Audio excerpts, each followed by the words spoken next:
और please can you tell us how's your experience and how's your journey in lockup? My journey has been nothing short of extraordinary.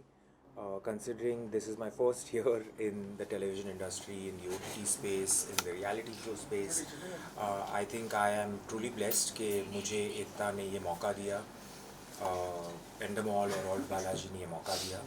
It's very special. My very first reality show. It's always going to stay with me. और show के winner Munawar के बारे में आपका क्या कहना है? मुनव्वर एक स्पेशल इंसान है.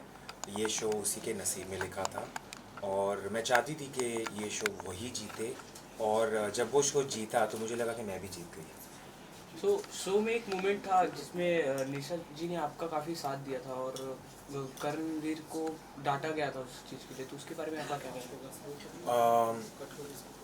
जब भी कोई LGBTQ रिलेटेड टॉपिक शो में आया था, मैंने यही चाहा था कि उस टॉपिक को मैं एक सेंसिटिविटी से, एक डिग्निटी से, एक रेस से सॉल्व करूं, ना कि झगड़ा करके और मुद्दा बना के. लेकिन मुझे ऐसे लगा कि मेरे से ज़्यादा बाकी के जो कैदी थे वो उसका फ़ायदा उठा रहे थे और फुटेज के लिए, दिखने के लिए वो उसका मुद्दा बनाते थे. मेरी कोशिश वो नहीं थी. मैं चाहती थी कि ये जो टॉपिक है उसको सेंसिटिवली हैंडल किया जाए. तो जब निशा ने भी वो टॉपिक पे बात की थी तो मुझे लगा कि तब वो ज़रूरी नहीं था. तो शो से बाहर आने के बाद एक इंटरव्यू में मुनावर ने कहा कि पायल में क्वालिटी नहीं थी जीतने की, तो उसमें आपका क्या कहना है? वो मुनव्वर की सोच है, पर मैं इतना जानती हूँ कि पायल में भी काफ़ी सारे क्वालिटीज़ है जो आ सकते थे और जिसके चलते वो विनर बन सकती थी. लेकिन मैं नहीं चाहती थी कि पायल शो जीते, बिकॉज़ इस शो का विनर एक इंस्पिरेशन होना चाहिए. इस शो का जो विनर है वो एक एग्जाम्पल सेट करना चाहिए. जिस तरीके से पायल ने अपना गेम खेला था, मुझे नहीं लगता कि वो किसी भी एंगल से इंस्पायरिंग है, क्योंकि 20 कंटेस्टेंट्स में, 20 कैदियों में अगर आपका एक भी दोस्त नहीं है तो वो बताता है कि आप कैसे हो. तो आप नहीं चाहती थी पायल को जीतना, तो आप मुनव्वर को ही विनर बनते देखना चाहती थी या किसी और को? मेरे जो दोस्त बने थे शो में, मुनव्वर, पूनम, अंजलि, मैं इनमें से कोई भी अगर शो जीता तो बहुत खुश होती. लेकिन इस लिस्ट में मैं आज़मा को भी ऐड करना चाहूँगी. अगर आज़मा भी ये शो जीतती तो मैं बहुत खुश होती. तो आप फिनाले में अगर आप होती तो आप अपने साथ किसको देखना चाहती थी? फिनाले में अगर मैं होती तो डेफिनेटली अगर मैं मुनव्वर के सामने जीतती तो ये बहुत मज़ा आता है.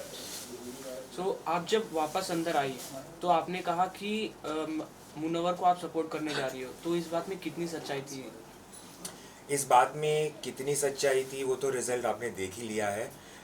जिस तरीके से मुझे ट्रोल किया जा रहा था कि मैं शो में खुद के लिए ना जाके किसी और के लिए जा रही हूँ, अगर उस सब का सामना करके भी मैं जो मेरे दिल की बात है वो कर रही थी, goes to show a lot about me. मैं चाहती थी कि मैं जितनी हो सके मेरी दोस्तों की हेल्प करूँ, ना सिर्फ मुनव्वर की बट पूनम की भी. इसलिए जब जो लास्ट अरीना टास्क हुआ था, मैंने ये भी कहा था कि आप प्लीज़ मुझे लॉकआउट कर दो और पूनम को रखो, क्योंकि मेरी लाइफ में मुझे पता है दोस्तों की अहमियत क्या है. और मैं ये भी दिखाना चाहती थी कि रियलिटी शो में कुर्बानी नाम की भी एक चीज़ होनी चाहिए. और टिकट टू फिनाले टास्क में आपने आपकी ये बोलने के बाद आप लोगों को अपने बारे में सोचना, इसके बारे में भी जनता काफ़ी बात कर रही है, तो उसके बारे में आप क्या कहना चाहोगे? टिकट टू फिनाले का जो ब्रेक का टास्क था वहाँ मैं अंजलि को सपोर्ट कर रही थी, और जो अंजलि ने चाहा मैंने किया. तो तब तक मैं मुनव्वर की हेल्प कर रही थी, और उस स्टेज पे मुझे लगा कि अंजलि को मेरी ज़रूरत है तो मैंने अंजलि की हेल्प की थी. लेकिन उसके साइड इफ़ेक्ट्स आपने देख लिए थे. बट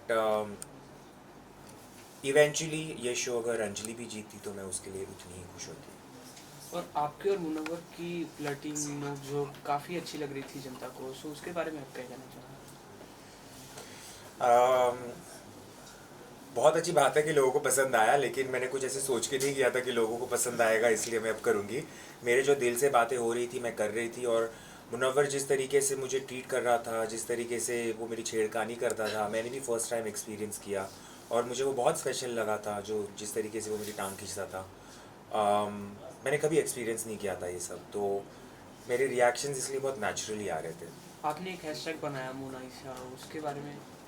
वो हैशटैग मैंने नहीं बनाया है, वो फैंस ने बनाया है, लेकिन I am very happy that people got to see this side of a relationship as well, कि दो एक लड़का और लड़की ऐसे भी दोस्त हो सकते हैं। सो घर में किसी के साथ ऐसा कि जेलेसी हो या काफ़ी अच्छा लगता हो उसके बारे में, मतलब कोई इंसान? मेरे बॉडी में जेलेसी का मेरे बॉडी में जेलेसी की हड्डी है ही नहीं। मैं बहुत कॉन्फिडेंट हूँ, मैं बहुत सिक्योर हूँ एज अ वुमन, तो जेलेसी तो मेरे में बिल्कुल नहीं है। लेकिन हाँ, मैं ज़रूर चाहती थी कि जो मेरे दोस्त हैं वो गेम में आगे जाए, और कुछ ऐसे एक आध दो लोग हैं जो जिनका तो मैं नाम शायद ना लूँ तो बेटर है, बट वो आगे नहीं जाए, वो मेरी कोशिश थी। सो शो के बाद आप किसको नहीं मिलना चाहोगे, किसको आप पसंद नहीं करते हो, कोई एक नाम? अम, आपको पता है वो नाम क्या है, मैं उस इंसान को इम्पोर्टेंस भी नहीं देना चाहती हूँ, बट बाकी जो मेरे दोस्त हैं उनसे मैं टच में हूँ, रहूँगी। मुझे आज़मा को मिलना है, आज़मा की लाइफ देखनी है, मुझे अंजलि की लाइफ दिल्ली में, उसने दिल्ली में अपनी लाइफ इतनी मुझे बताई है कि मुझे एटलीस्ट एक हफ्ते के लिए अंजलि के साथ उसकी लाइफ जीनी है। और सबसे ज़्यादा किससे मिलना है? अभी मुनव्वर मेरे बाजू में ही रहता है, तो उससे तो ऑब्वियसली मिलना सबसे ज़्यादा होगा। मुझे उसके साथ फ्रेंडशिप आगे ले जानी है, वो बहुत अच्छा इंसान है, बहुत इंस्पायरिंग है, तो definitely Munawar and Anjali. So after lockup एक लॉकअप सक्सेस पार्टी हुई थी, उसमें क्या कुछ हुआ? आप किससे मिली, क्या बातें हुई उसके बारे में कुछ? लॉकअप सक्सेस पार्टी में बहुत भीड़ थी, लेकिन सबके साथ मिली, सबके साथ डांस किया। अ, अंजलि के साथ ज़्यादा टाइम नहीं स्पेंड कर पाई, मुनव्वर के साथ ज़्यादा टाइम नहीं स्पेंड कर पाई क्योंकि बहुत भीड़ थी।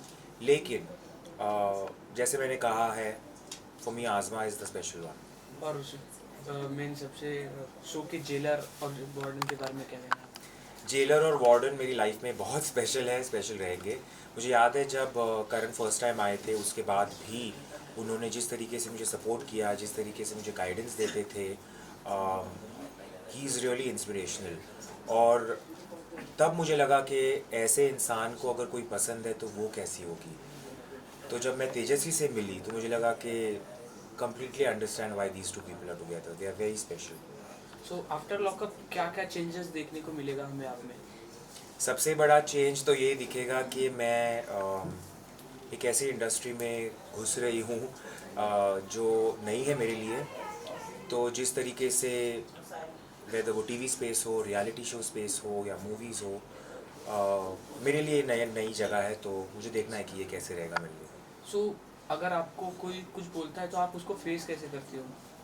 इन रियल लाइफ मैं ऐसे इंसान को मेरे लाइफ में आने ही नहीं देती हूँ, क्योंकि मुझे लगता है कि ऐसे बहुत इंसान होते हैं जो नेगेटिविटी लेके आते हैं, और मेरे लाइफ में ऐसे इंसानों के लिए जगह भी नहीं है। और इसके अलावा हम आपको किसी शो में देखेंगे या आप जाना चाहती हो? मैं सब करना चाहती हूँ। मैं जितनी भी ऑप्शंस अपॉर्चुनिटीज़ आएगी मैं सब में ट्राई करूँगी, क्योंकि मुझे चाहिए कि मेरी रिप्रेजेंटेशन हर जगह पे हो, वो बहुत ज़रूरी है। एट द एंड आप फैंस को, ऑडियंस को क्या बोलना चाहोगे? मैं फ़ैन्स को, स्पेशली जो लॉकअप के बाद मेरे फ़ैन्स बने हैं, उनसे ये कहना चाहूँगी कि थैंक यू। आपने जो भर भर के मुझे वोट किया है, उसके चलते मैं शो नहीं जीती, लेकिन मैं लाइफ में जो सब जीतने वाली हूँ वो आपकी वजह से। Thank you so much. Thank you.